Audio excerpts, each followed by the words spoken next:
मैं प्रोफेसर कंचना सिंह जन्म से पटना ही में रहती हूँ और मेरा पालन पोषण हुआ वेटनरी कॉलेज के कैंपस में, जहाँ की हरियाली ही चारों ओर हुआ करती थी और जिसका असर हुआ कि मेरे रग रग में हरियाली है। जब मैं बड़ी हुई यहाँ आई तो मैं नर्सरी को ढूंढा करती थी कि किस नर्सरी से अच्छे अच्छे पौधे मैं लाऊं, और उसी दरमियान मुझे प्रकाश नर्सरी मिला और प्रकाश नर्सरी से मैं पौधे लाई चुन चुन के उनके बगिया से और लाके उसको सजाया।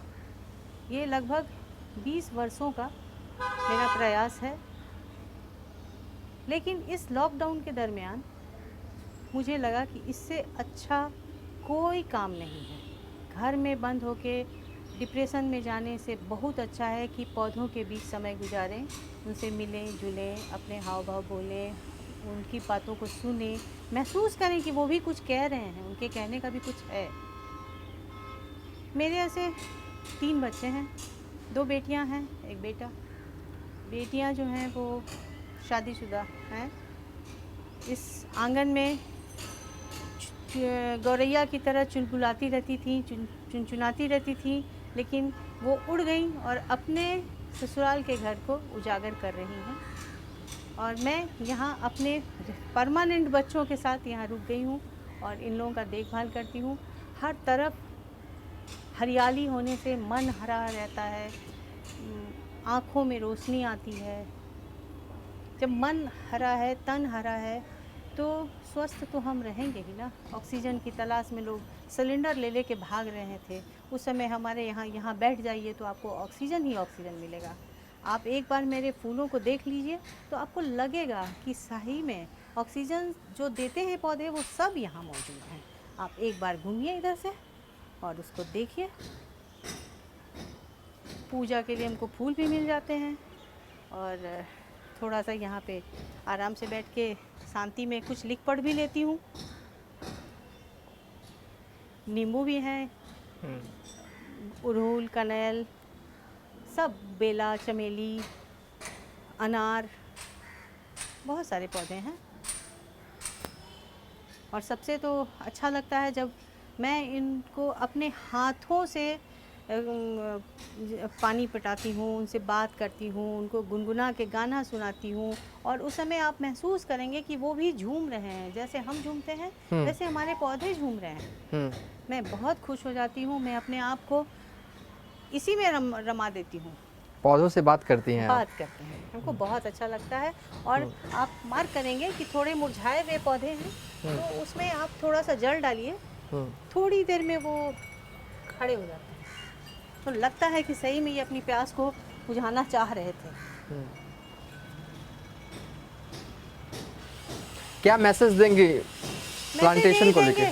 कि औरतों को या मर्दों को भी, किसी को भी चाहिए कि अपने घर को सजाएं और ऑक्सीजन से भरपूर रखें। जो आज जंगलों की तलाश में लोग जाते हैं तफरी करने, कहा भाई तो पहाड़ पे जा रहे हैं, वहाँ जा रहे हैं, क्यों?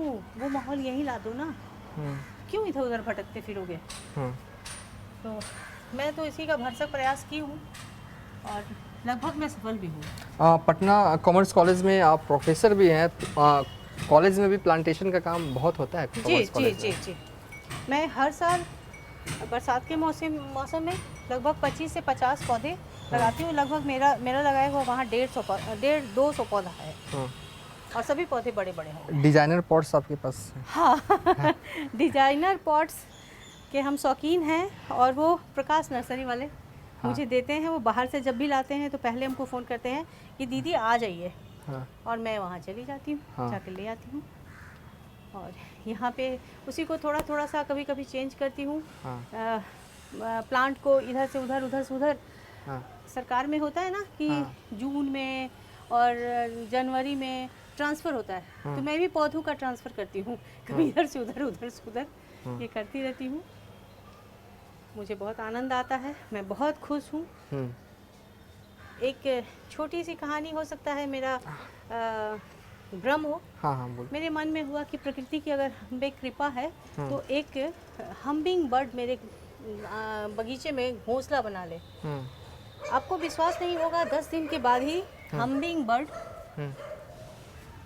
हम्बिंग बर्ड उस प्लांट में लटक गया। इसमें तो गौरैया रहती थी और उसमें हम्बिंग बर्ड लटक के घोंसला उसका लंबा सा होता था ना, उस लंबे से घोंसले में बनाया, 2 बच्चे भी दिए और फिर बच्चों को लेकर उड़ गए।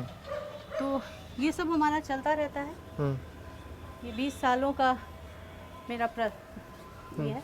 आइए आइए, अंदर भी है, अंदर भी हम हर घर के हर कोने को भरने का कोशिश की हूँ मैं कि ऑक्सीजन अधिक से अधिक रहे। मैं पूछूं कि गार्डनिंग का सबसे बड़ा फ़ायदा क्या है, तो आप क्या कहेंगी? मानसिक शारीरिक स्वास्थ्य, इससे बढ़िया किसी चीज़ से हो ही नहीं सकता है। अगर गार्डनिंग मन से कर रहे हैं तो आपका मन संपन्न हो रहा है, और जब मन संपन्न है तो आपका शरीर स्वस्थ रहेगा। इसके लिए आपको कहीं भी गार्डन में, पार्क में जाने की आवश्यकता ही नहीं है। अभी जो कोरोना काल है जिसमें कि कोविड हो रहा है कि नहीं भाई घर में बंद रहना है, घर में रहना है, डिस्टेंस मेंटेन करना है, तो ऐसी स्थिति में तो बहुत ज़रूरी है ना कि घर में एक ऐसा कोना हो। बच्चे को भी, आप प्रोफेसर हैं तो जाहिर तौर पर प्लांटेशन को लेकर अपने स्टूडेंट्स को भी काफ़ी कुछ सिखाती होंगी आप। जी, एनएसएस के बच्चों को हमेशा हम लोग प्लांटेशन करवाते हैं उनसे। जगह जगह हम लोग भेजते हैं बच्चों को और वहाँ पे पौधा लगवाते हैं। रक्षाबंधन के दिन बच्चों को बोलते हैं कि कम से कम एक एक पेड़ जिसको तुम पसंद करते हो उसकी रक्षा करने का जिम्मा ले लो और उसमें राखी बांध दो। तो वो भी करते हैं, बच्चे बहुत उत्साहित होते हैं, करते हैं। और एक सवाल मेरे जहन में आता है, कई लोगों के पास थोड़ा सा स्पेस होता है, आपके पास भी स्पेस है, आपने इसका बखूबी इस्तेमाल किया, लेकिन कई लोग नहीं करते हैं, उनको क्या मैसेज देंगे आप लास्ट? करना चाहिए, ज़रूर करना चाहिए, और उससे फ़ायदे ही फ़ायदे हैं। छोटी सी जगह में भी अगर पुराना कुछ बर्तन है जो कि पुराना हो गया है, उसको भी यूज़ करने के लिए उसमें मिट्टी भर के कुछ प्लांट लगा दो, वो भी हरा भरा हो जाएगा। तो करना चाहिए, मेरे समझ से तो करना ही चाहिए। सबों को करना चाहिए गार्डनिंग, करना चाहिए गार्डनिंग, बिल्कुल। चलिए, एक सकारात्मक मैसेज जो है वो कंचना जी दे रही हैं गार्डनिंग को लेकर। आज हम इनके घर आए हुए थे और दिखाने के लिए, इनके पास इतनी सी जगह है और इन्होंने बेहतरीन ढंग से अपने घर को सजाया है। डिजाइनर पॉट्स है और तमाम तरह के फ्लावर्स के पॉट्स है, और इन्होंने बताया, ये खुद पटना कॉमर्स कॉलेज में प्रोफेसर हैं। इन्होंने बहुत ही अच्छा मैसेज दिया है कि लोगों को गार्डनिंग जो है वो करना चाहिए। गार्डनिंग करने से दिल और दिमाग जो है ना वो पॉजिटिव रहता है। फ़िलहाल अभी तक के लिए इतना ही।